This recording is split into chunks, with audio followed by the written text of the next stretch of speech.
बहुत समय पहले की बात है। स्वर्गलोक में चारों ओर आनंद और वैभव का साम्राज्य फैला हुआ था। इंद्रदेव अपने ऐश्वर्य और विजय के बल पर देवताओं का नेतृत्व करते थे। चारों ओर पुष्पक विमान उड़ते, गंधर्वों के गीत गूंजते और अप्सराएं नृत्य करतीं। ऐसा लगता था मानो स्वर्ग का वैभव कभी समाप्त ही नहीं होगा। परंतु संसार का नियम है कि गर्व और असावधानी से सुख संपत्ति टिक नहीं पाती। एक बार महर्षि दुर्वासा, जो अपने क्रोध और तपस्या के लिए प्रसिद्ध थे, स्वर्गलोक की ओर जा रहे थे। उनके हाथ में एक दिव्य माला थी जिसे उन्होंने देवी लक्ष्मी को प्रसन्न करने के लिए प्राप्त किया था। उस माला में इतना तेज था कि जिसे भी वह मिले, उस पर लक्ष्मी की कृपा स्थायी रूप से बनी रहती। दुर्वासा ऋषि ने सोचा, यह माला मैं इंद्र को दूंगा। वह देवताओं के राजा हैं, यदि उनके पास ये रहेगी तो लक्ष्मी की कृपा कभी नहीं घटेगी और देवताओं का वैभव सदा स्थिर रहेगा।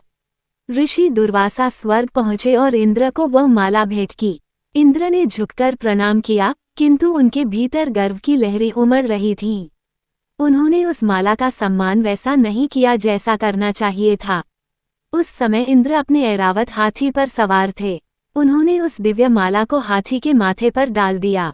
हाथी ने कुछ क्षण बाद सूंड हिलाए और माला नीचे गिर गई। फिर उसने अपने पैरों से उस दिव्य माला को रौंद डाला। ये दृश्य देखकर दुर्वासा ऋषि का क्रोध भयंकर अग्नि के समान भड़क उठा। उन्होंने कहा, इंद्र, तुमने लक्ष्मी के प्रति किस दिव्य माला का अपमान किया है। यह अहंकार तुम्हें और देवताओं को भारी पड़ेगा। आज से लक्ष्मी तुमसे दूर चली जाएंगी।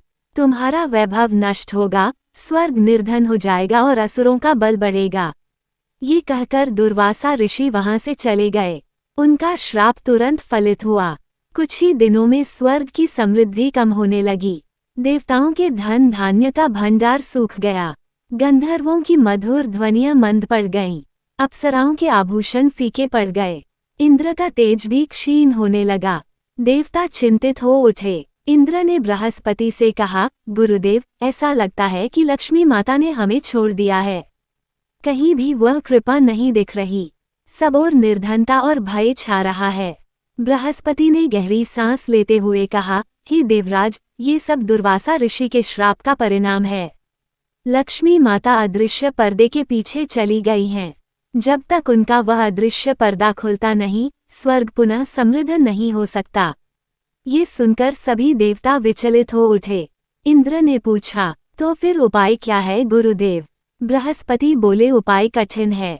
लक्ष्मी का अदृश्य पर्दा केवल वही हटा सकते हैं जो उन्हें सागर मंथन से पुनः प्रकट करें।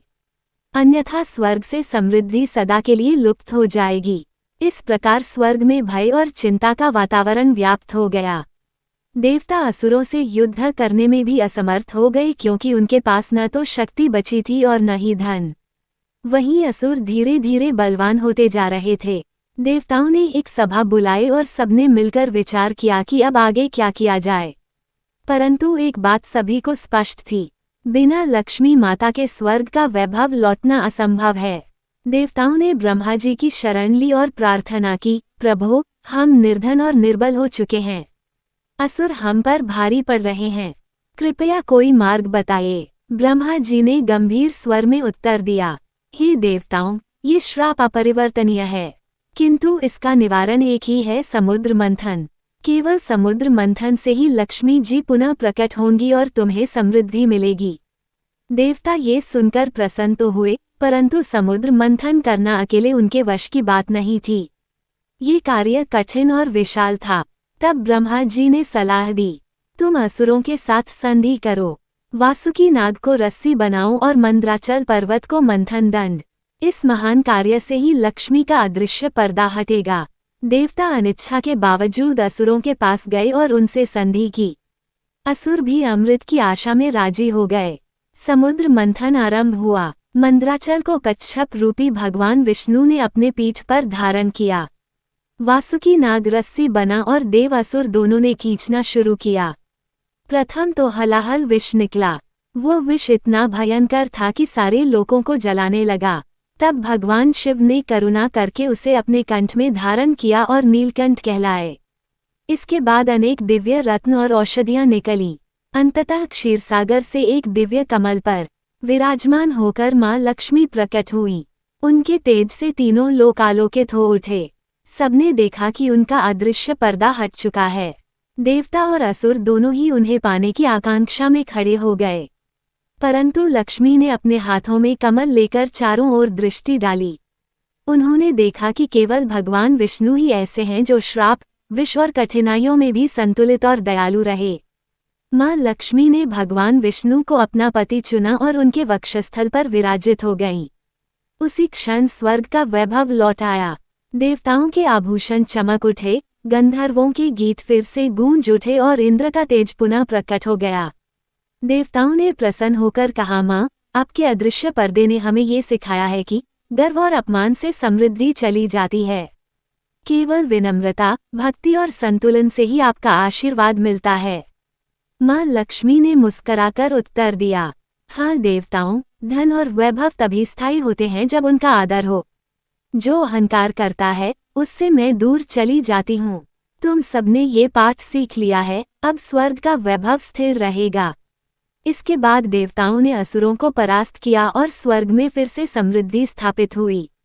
इस प्रकार दुर्वासा ऋषि का श्राप, लक्ष्मी का अदृश्य पर्दा और समुद्र मंथन की कथा हमें ये शिक्षा देती है कि लक्ष्मी यानी समृद्धि केवल उन्हीं के पास रहती है जो नम्र और विनीत रहते हैं। अगर आपको यह वीडियो जानकारी पूर्ण लगा हो तो लाइक और सब्सक्राइब करें और अपने दोस्तों को शेयर करते हुए एक अच्छा सा कमेंट भी जरूर करें।